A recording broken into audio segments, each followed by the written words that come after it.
여러분 안녕하세요. 오늘은 좀 무거운 이야기부터 시작하려 합니다.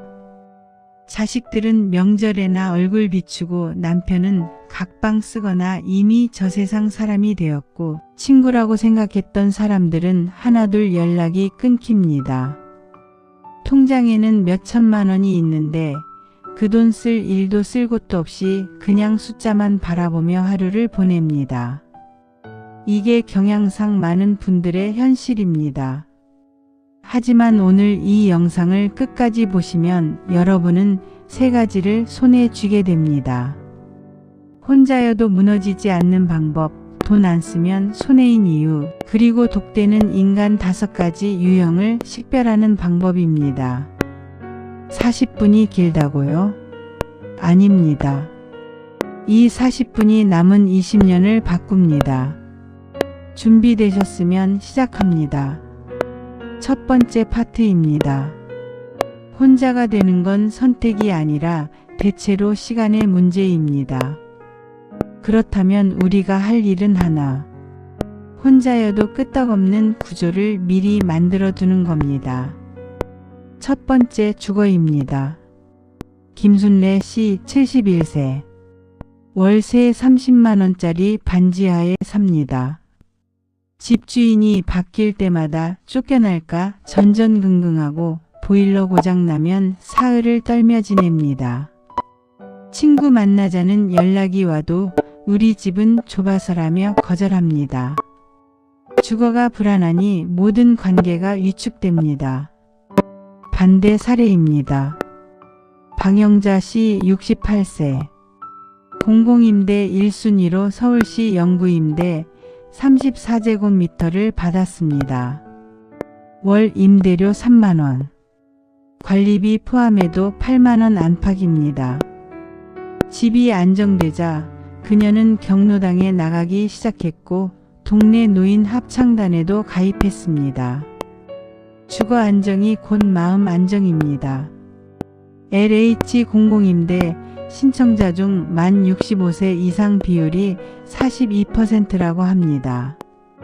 한국토지주택공사 2023년 자료입니다. 교훈 정리합니다. 첫째, 주거는 사치가 아니라 생존입니다. 둘째, 월세는 당신 노후를 갉아먹는 흰개미입니다. 셋째, 공공임대는 부끄러운 게 아니라 권리입니다. 실행 체크리스트 말씀드립니다. LH 청약센터에서 공공임대 자격을 조회하세요. 주민센터 방문해서 주거급여 신청 가능 여부를 확인하세요. 월세가 30만원 이상이면 전월세 전환 대출 상담을 받으세요. 자가를 소유하고 계시다면 영무기지론 조건을 검토해보세요. 자녀에게 명의를 넘기기 전에 법률 상담은 필수입니다. 두 번째, 자립기술입니다. 최명숙 씨 74세. 거실 전등이 나갔습니다. 아들한테 전화했더니 엄마, 저 지금 회의 중이에요. 주말에 갈게요. 주말까지 사흘. 어두운 거실에서 사흘을 보냈습니다. 화장실 변기 물이 안 내려가도 방충망 구멍 나도 싱크대 배수구 막혀도 매번 자식 눈치를 봅니다. 이번엔 강미자 씨 69세. 그녀는 다릅니다. 전등 갈 때 쓸 안전 사다리를 현관에 두고 유튜브로 변기 수리법을 배웠습니다. 해결 안 되면 다산 콜센터 120에 전화해 동사무소 연계 서비스를 받습니다. 응급 상황엔 손목에 찬 IoT 기기가 자동으로 119에 신호를 보냅니다. 자립은 거창한 게 아닙니다. 전등 하나 스스로 갈 수 있으면 그게 자립입니다.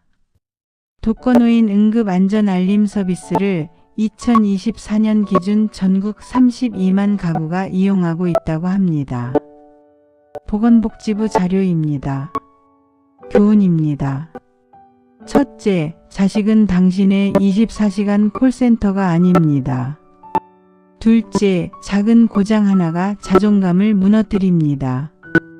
셋째, 배우면 됩니다. 70대도 유튜브 봅니다. 체크리스트입니다. 안전 사다리를 구입하세요. 3단에서 4단 2만원대입니다. 다산 콜센터 120번을 핸드폰에 저장하세요. 응급 안전 알림 서비스를 주민센터에서 신청하세요.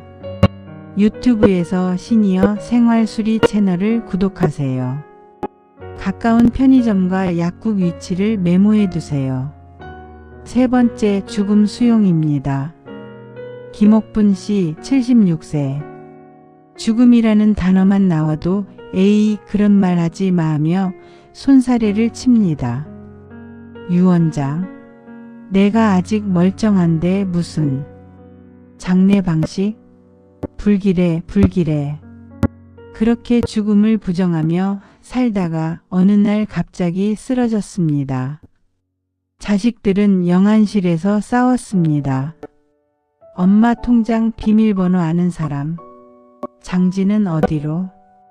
아무것도 준비 안 된 죽음은 남은 사람들을 지옥으로 만듭니다. 이순자 씨 72세. 그녀는 다릅니다. 65세 때 미리 유언장을 썼습니다. 자사분배, 장례 방식, 심지어 수의 색깔까지 적어뒀습니다. 사전 연명 의료 의향서도 작성했습니다. 나 언제 죽어도 준비 다 돼 있어. 그 말 한마디에 자식들은 오히려 안심하고 그녀는 하루하루를 더 가볍게 삽니다. 사전 연명 의료 의향서 등록자가 누적 165만 명이라고 합니다. 2024년 국립연명의료관리기관 자료입니다. 교훈입니다. 첫째, 죽음을 인정하는 순간 삶이 선명해집니다. 둘째, 유언장은 사랑의 마지막 표현입니다. 셋째, 죽음 준비는 남은 사람을 위한 배려입니다. 체크리스트입니다. 사전 연명 의료 의향서를 보건소에서 무료로 등록하세요. 유언장을 자필 또는 공증 중 선택해서 작성하세요. 통장과 비밀번호 목록을 작성해서 신뢰하는 가족에게 맡기세요. 장례 방식과 장지 희망사항을 문서화하세요. 연 1회 내용을 업데이트하세요. 네 번째, 타인의 인정을 내려놓는 법입니다. 이말순 씨 73세. 경로당에 갑니다. 새 옷을 입고 가면 어디서 돈이 났어? 낡은 옷 입고 가면 자식들이 뭐 하는 거야? 말 한마디 한마디에 상처받고 집에 와서 이불을 뒤집었습니다. 명절 때 자식이 안 오면 동네 시선이 무서워 커튼을 칩니다. 정순희 씨 70세. 그녀는 다릅니다. 경로당 가서 누가 뭐래도 네 그렇게 보일 수도 있죠 하고 웃습니다. 자식 자랑 안 합니다. 남편 욕도 안 합니다. 그냥 자기 오늘 기분만 이야기합니다. 오늘 날씨 좋아서 기분 좋아요. 끝. 그러자 신기하게도 사람들이 그녀를 함부로 대하지 않습니다. 교훈입니다. 첫째, 당신은 타인의 평가표가 아닙니다. 둘째, 인정받으려 애쓰는 순간 존중은 사라집니다. 셋째, 내 기분이 우선입니다. 남의 기분은 그 다음입니다. 체크리스트입니다. 하루 1번 나 괜찮아 소리 내서 말하세요. 자식 자랑과 남편 험담을 금지하는 연습을 하세요. 경로당 가기 전에 오늘 내 기분을 점검하세요. 타인 말에 상처받으면 3초 멈춘 후 그럴 수도 있다고 말하세요. 일주일에 1번 나만의 기쁨 활동을 하세요. 다섯 번째, 감정 표현입니다. 조정숙 씨 75세. 화가 나도 참습니다.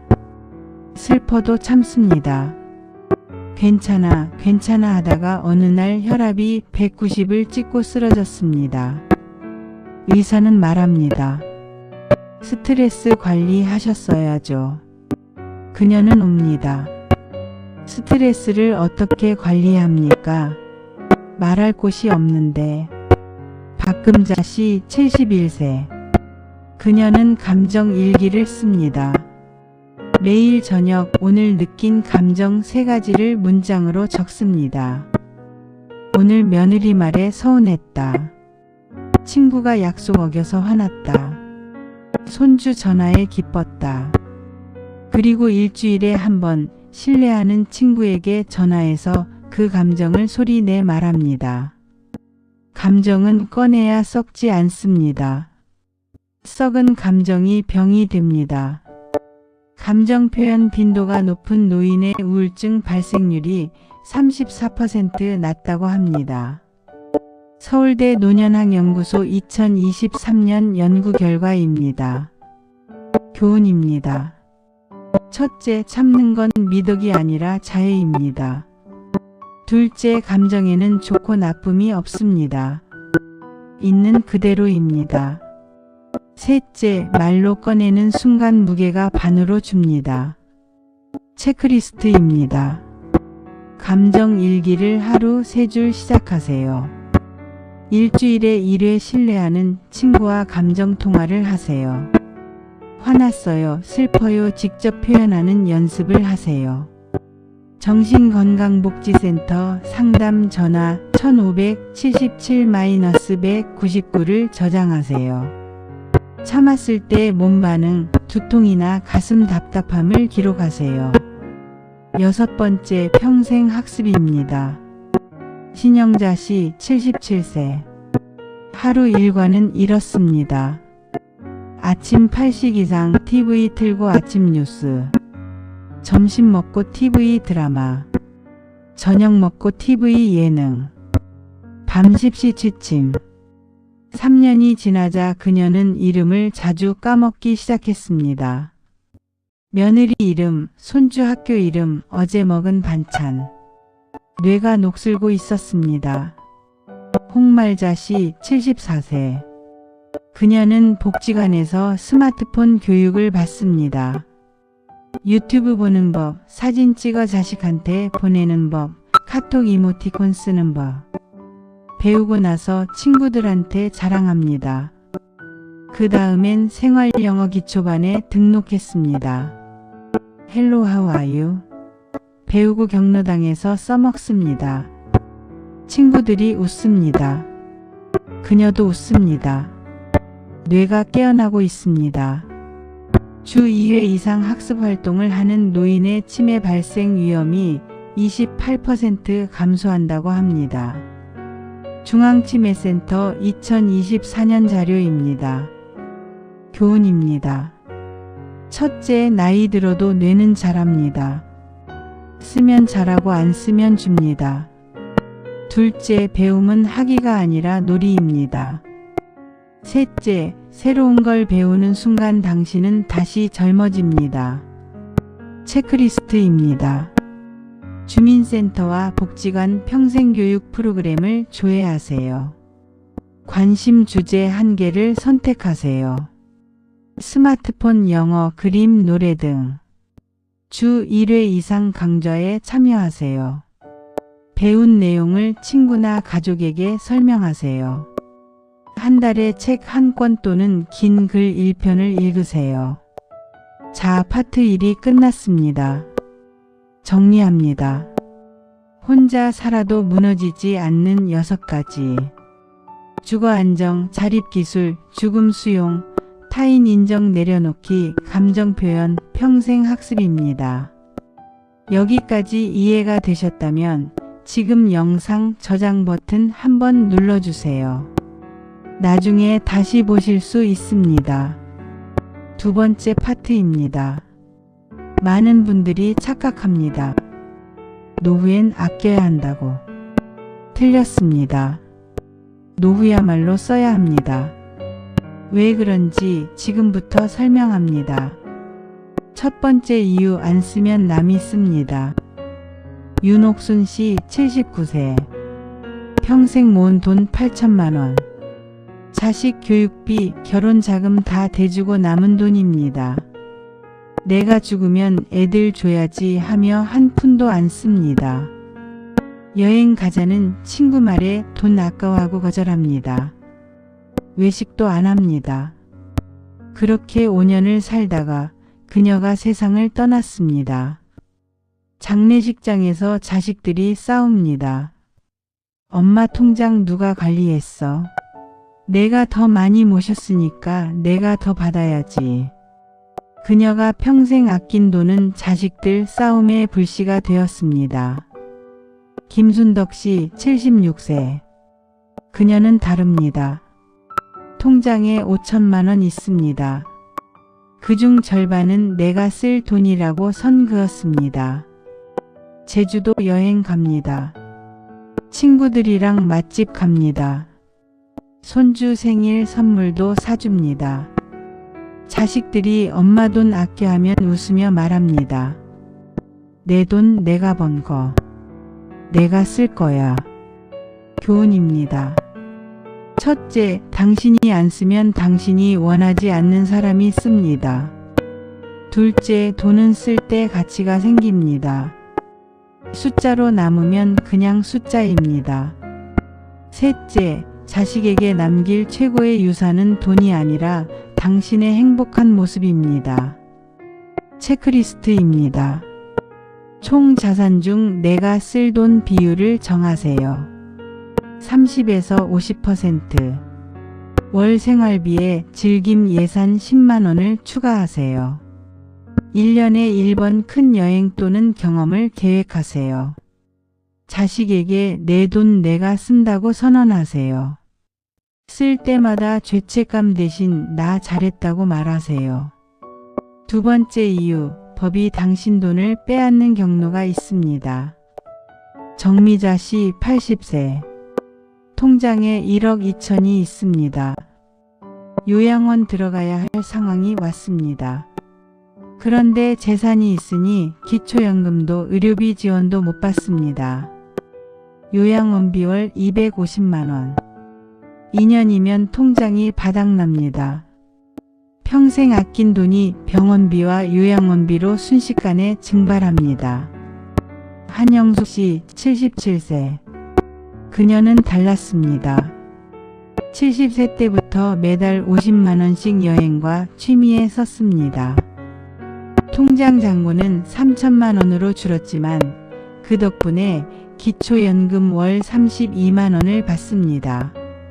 건강도 좋아서 요양원 갈 일이 없습니다.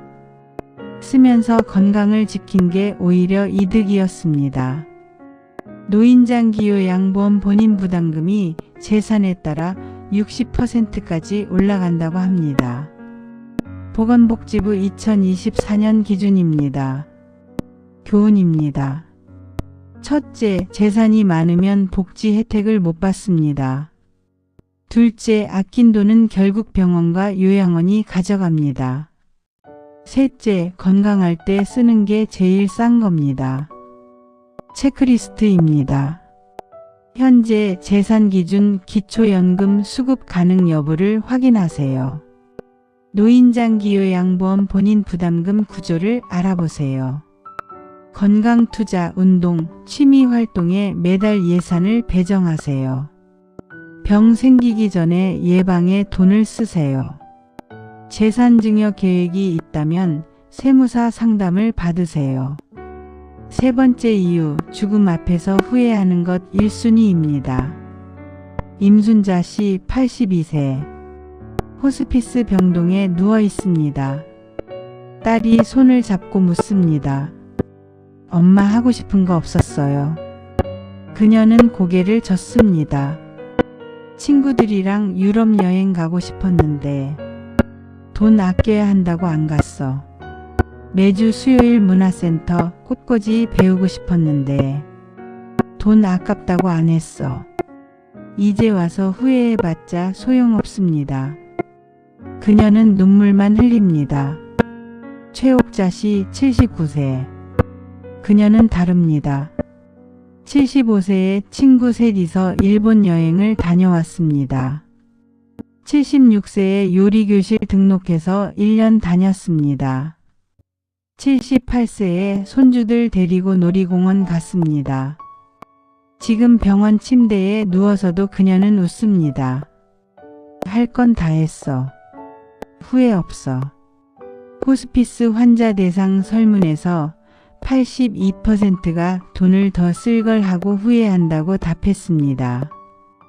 국립암센터 완화의료센터 2023년 조사입니다. 교훈입니다. 첫째, 죽음 앞에서 아낀 돈은 위로가 안 됩니다. 둘째, 후회는 안 한 것에서 생깁니다. 한 것엔 후회가 없습니다. 셋째, 경험은 통장 잔고보다 강합니다. 체크리스트입니다. 하고 싶었던 건 리스트를 지금 당장 작성하세요. 그중 가장 하고 싶은 것 1개를 이번 달에 실행하세요. 매달 1개씩 리스트를 지워나가세요. 돈 아깝다는 말 대신 지금 아니면 언제? 라고 말하세요. 경험에 쓴 돈을 기록하고 만족도를 점수로 매기세요. 네 번째 이유, 당신 노력의 역사를 존중해야 합니다. 박정순 씨 74세. 평생 새벽 5시에 일어나 시장에서 떡을 팔았습니다. 비 오나 눈 오나 가게 문을 열었습니다. 그렇게 40년을 일했습니다. 이제 통장에 돈이 좀 있습니다. 그런데 그녀는 여전히 짜장면 한 그릇 먹는 것도 아까워합니다. 친구가 묻습니다.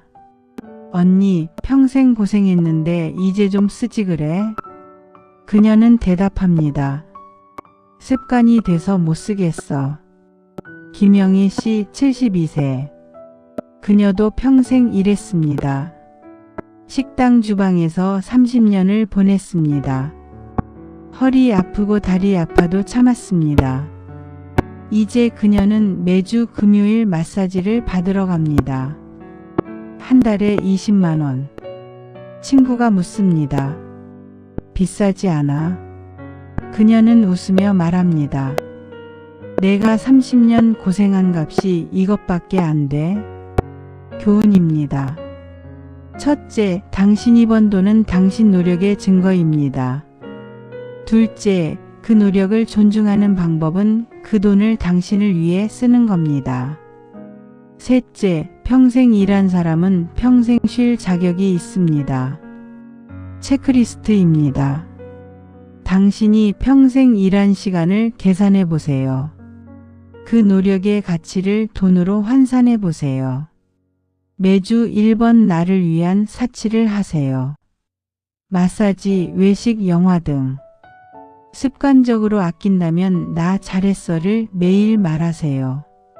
친구들과 당신의 노력 이야기를 나누세요. 다섯 번째 이유, 웃음이 곧 결실입니다. 서금순 씨 76세. 손주가 놀이공원 가자고 조릅니다. 그녀는 머뭇거립니다. 입장료가 5만 원이 넘습니다. 돈이 아까워서 거절합니다. 손주는 실망한 얼굴로 돌아섭니다. 그날 저녁 그녀는 천장만 바라봅니다. 돈은 아꼈지만 마음은 텅 비었습니다. 이춘자 씨 73세. 그녀는 다릅니다. 손주가 놀이공원 가자고 하자 당장 표를 끊었습니다. 입장료, 식사비, 기념품까지 15만 원을 썼습니다. 손주는 할머니 손을 잡고 하루 종일 웃었습니다. 집에 돌아온 그녀는 행복합니다. 15만 원으로 산 손주의 웃음, 그게 최고의 결실입니다. 교훈입니다. 첫째, 돈은 숫자지만 웃음은 기억입니다. 둘째, 돈으로 산 행복은 통장 잔고보다 값집니다. 셋째, 아낀 돈은 기억에 남지 않지만 함께 웃은 순간은 평생 남습니다. 체크리스트입니다. 한 달에 한 번 손주 또는 가족과 특별한 시간을 만드세요. 그때 쓴 돈은 투자라고 생각하세요. 함께한 순간을 사진으로 찍어 앨범에 보관하세요. 돈 아깝다는 생각이 들면 이 기억의 가치를 떠올리세요. 웃음으로 산 경험을 일기에 기록하세요. 6번째 이유, 하루 즐김이 국가복지보다 강합니다. 조명자 씨 78세. 국가에서 주는 기초연금 32만 원을 받습니다. 그 돈으로 한 달을 버팁니다. 병원비 아끼려고 아파도 참습니다. 친구 만나는 것도 커피값 아까워서 거절합니다.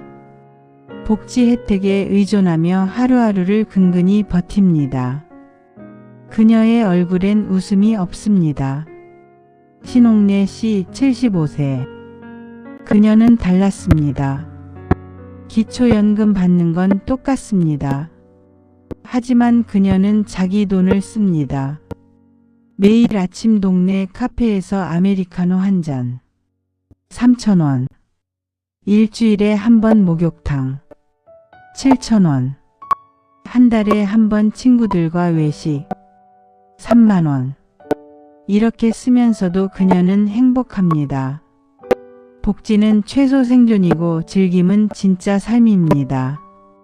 기초연금 수급자 중 우울증 진단율이 42%라고 합니다. 국민건강보험공단 2023년 통계입니다. 교훈입니다. 첫째, 복지는 생존을 보장하지만 행복은 보장 못합니다. 둘째, 작은 사치가 우울을 막습니다. 셋째, 하루 즐기는 습관이 쌓이면 그게 인생입니다. 체크리스트입니다. 매일 3,000원 쓸 나만의 작은 사치를 정하세요. 복지 혜택은 받되 거기에만 의존하지 마세요. 일주일 즐김 예산을 따로 만드세요. 2만원에서 3만원. 우울하다 싶으면 돈 쓰고 밖에 나가세요. 즐김 활동 후 기분 변화를 기록하세요. 자, 파트 2번째가 끝났습니다. 정리합니다. 65세 이후 돈을 쓰며 놀아야 하는 6가지 이유. 당신이 안 쓰면 다른 사람이 씁니다. 재산이 많으면 오히려 불이익을 받습니다. 임종 직전에 가장 후회하는 것이 이겁니다. 평생 고생한 당신 쓸 자격이 있습니다. 돈 쓰고 웃은 기억이 진짜 인생입니다. 매일 작은 즐거움이 복지보다 낫습니다. 여기까지 이해되셨다면 좋아요 버튼 한번 눌러주세요. 3번째 파트입니다. 마지막으로 중요한 이야기를 하겠습니다. 혼자 살 준비를 하고 돈도 쓸 줄 알게 됐다면 이제 남은 건 하나입니다. 독되는 사람을 거르는 겁니다. 나이 들수록 사람을 가려야 합니다. 첫 번째 유형, 은혜를 모르는 사람입니다. 김말자 씨 74세. 동네 후배 되는 여자가 있습니다. 그 여자가 힘들 때마다 도와줬습니다. 돈도 빌려주고 집안일도 도와주고 아플 때 병간호도 했습니다. 10년을 그렇게 도와줬습니다. 그런데 그 여자는 한 번도 고맙다는 말을 하지 않습니다. 당연하다는 듯 계속 요구만 합니다. 김말자 씨가 어느 날 아파서 도움을 청했습니다. 그 여자는 말합니다. 언니, 저도 바빠요. 나중에요. 그리고 연락이 끊겼습니다. 은혜를 모르는 사람은 당신을 ATM 기계로 봅니다. 반대 사례입니다. 박순희 씨 71세. 그녀도 친구를 도와줬습니다. 그 친구는 작은 것에도 고마워합니다. 언니 덕분에 살았어. 평생 잊지 않을게. 나중에 박순희 씨가 힘들 때 그 친구가 달려왔습니다. 서로 주고받는 관계, 그게 진짜 인연입니다. 교훈입니다.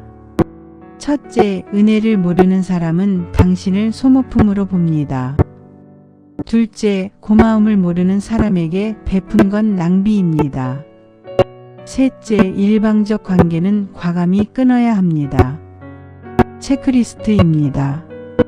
지난 1년간 당신이 도와준 사람 리스트를 작성하세요. 그중 고맙다는 말 한 번 안 한 사람을 표시하세요. 그 사람과의 관계를 정리하세요. 연락 끊기. 새로운 관계에서도 상호성을 확인하세요. 베풀었을 때 당연하게 받는 사람은 거리를 두세요. 두 번째 유형, 당신 가족사를 동네방네 퍼뜨리는 사람입니다. 이순옥 씨 76세. 친하다고 생각했던 경로당 친구에게 속마음을 털어놨습니다. 큰아들이 사업 실패해서 힘들다고, 작은 며느리랑 사이가 안 좋다고. 그 친구는 고개를 끄덕이며 들어줬습니다. 일주일 후 동네 사람들이 수군댑니다. 순옥이네 큰아들 망했대.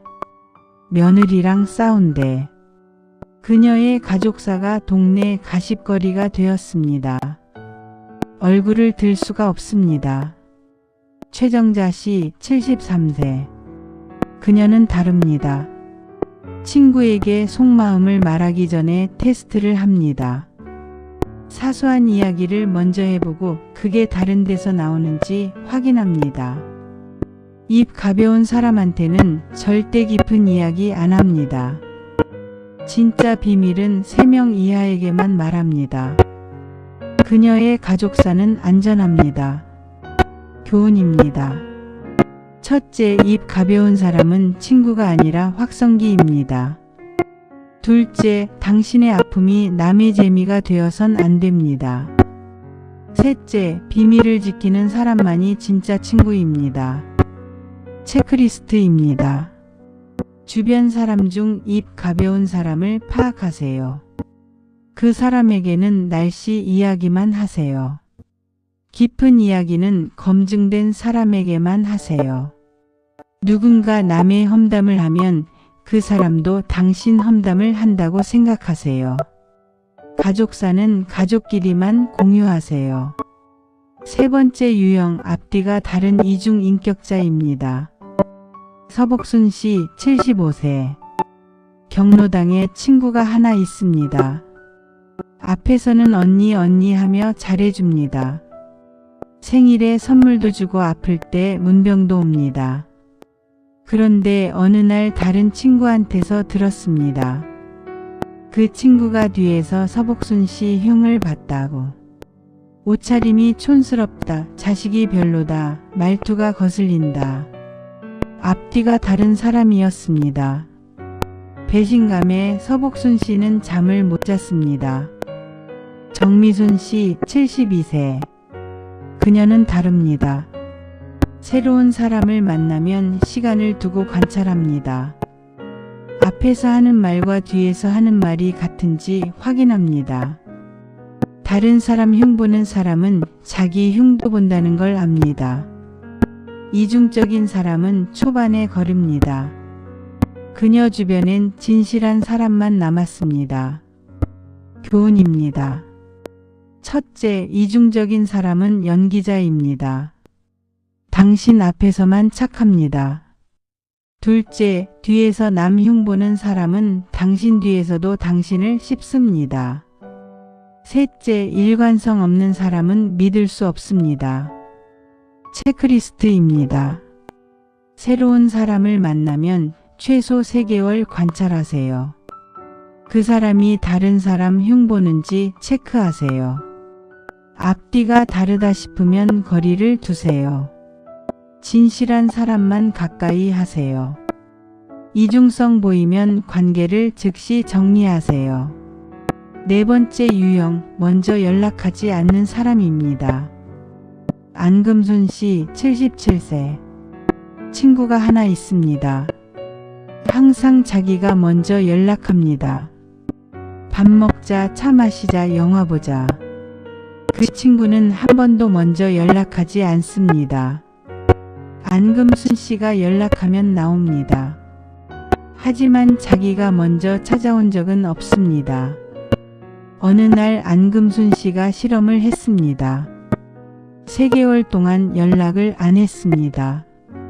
그 친구한테서 연락이 왔을까요? 한 통도 안 왔습니다. 일방적 관계였습니다.